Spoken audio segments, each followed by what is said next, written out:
before we talk about the fight coming up, I suppose look at what happened before. And it's important to remember, I guess, that your opponent changed 3 times before that fight against Gratovic. Yeah. Surely that must have hindered your preparation, having the opponent change and change and change. Yeah, look, it definitely did, Paul. I could tell you it started as far back as October when I was supposed to be fighting on the undercard of Miguel Cotto versus Austin Trout. I was supposed to be fighting Jason Velez. We were off in training camp getting ready. We're even getting some help from Michael Katsidis, working with a lot of tour guys as well. And then, then we got the call up that the fight was off, and I was due to fight my mandatory. And my mandatory at the time was Mauricio Munoz.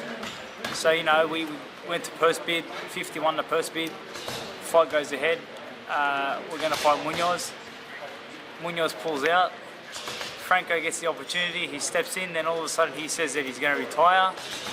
And shortly after that, they bring Radovic in, which was like 4 weeks out from the fight. I'll tell you, it was one of the most difficult times in my life. I was lost in styles. I didn't know whether I was coming or going. From preparing for Velez to Munoz to Franco to Gradovic. It was just so hard to make the adjustments. And in the end, you saw that the fight basically had no style to it. It was just brawns against brawns. There was no brains in that fight. We both went head to head, and he got the better of it. Do you watch it once? Do you watch it multiple times? I'll be honest with you. When I first lost, I watched it. Because I wanted to see if a lot of people were saying that it was extremely close. It could have gone either way.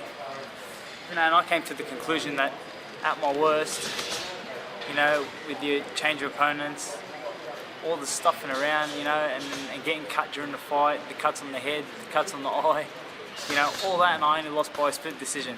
Had I won the last round, I keep the world title. Had the referee not taken the point, I keep the world title. So, in saying all that, all the bad that happened, and to only lose on a split decision and in a fight that could have gone either way, and it was a fan-friendly fight, I couldn't be in a more better place mentally, knowing what happened the last time and knowing what's going to happen going into the next one. And the strange thing, I guess, about the fight is even though you lost your world title, in another way, you actually earned some recognition from the public who maybe hadn't seen you before, hadn't seen you fight like that before, as a bit of a warrior, because it was such a battle. Yeah. And people saw things they never saw from Billy Did before. So in a sort of a roundabout way, you actually earned in that loss some credit that you hadn't had before. Yeah, definitely. Look, see, that's what was gained out of the fight.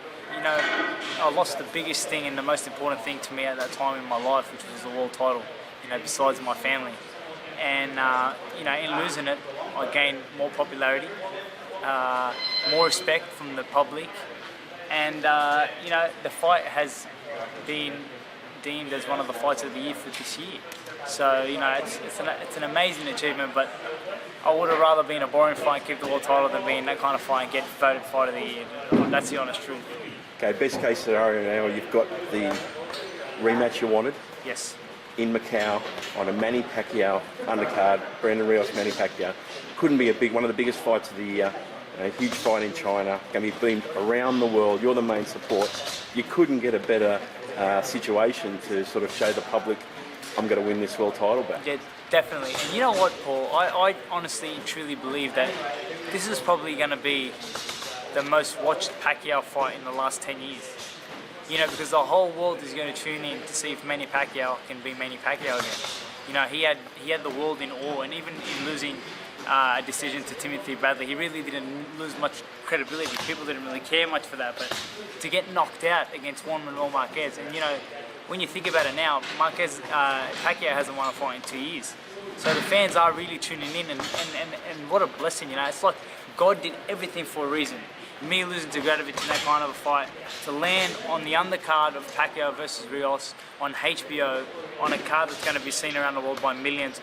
Has my time to arrive finally come? We'll see on November 24th. It's going to be me and Gradovic in the ring, and it's going to be all this hard work that we've put in the gym, and whoever has taken that little step extra, that 1%er, will be the victorious one on that night. Now, we know as fighters you cannot do your job without great support, and to have someone like 50 Cent, even though he's a new promoter, but to have his profile and his backing, how does that help you, and how does that make you feel as a fighter? It makes me feel awesome. It really does. I'll be honest with you. You know, people are like, "Oh my God, 50 Cent's your promoter." Like, yeah, he's my promoter, but it's a little bit different than that. Me and 50 Cent share a really cool friendship. You know what I mean? Like, he's just a cool guy. You know, and we can have a laugh and all that stuff. And he's so supportive. You know, and you know, most promoters are deterred when their fighter loses. He became more hungry, just like me, because he saw the hunger that I had. You know, I was calling him every day, like, "Come on, 50, please. Can we get the rematch? I want to fight him. I can beat him." You know, he liked that desire.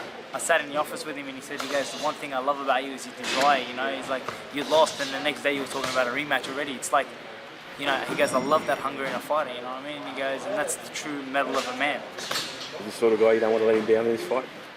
It's not about not letting him down. It's about not letting myself down. Because I'll be honest with you, Paul. Like losing the first fight, really, you know, in what we say is like, you know, it really made me feel real down. You know, like I know you've been around a lot of fighters. You know what it feels like. You know, you've seen Costa Tszyu go down. To Vince Phillips, you've seen him go down a few times. It's not a good feeling. You know, it's a really ill feeling. And you know, I've been living that feeling since that fight. But now I'm fully determined, and I've worked extremely hard, and you know, it's more excitement now. I can't wait to get back in there and do it again with him. So what have you got to do this time to win? As I've been saying, you know, to the media and in the lead up, it's brains against brawns now. You know what I mean? I've got to use my brains. You know, there's been great examples in the past of fighters who have made amazing adjustments, and I'll just give you a few to, you know, to let you know. Number one.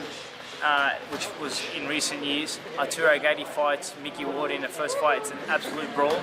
And in the second fight, you see that it's still an amazing fight, but Gatti makes the right adjustments to win the fight. Then you got Sugar Ray Leonard versus Roberto Duran. You know, Duran and Leonard fight in a brawl. And then in the second fight, Leonard comes out and uses his skills, you know, and we all know that I possess the skills, you know, like in the past, I've shown numerous kinds of styles. I've been aggressive in fights when I've had to be, I've boxed when I've had to box, I've been cautious when I've had to be cautious.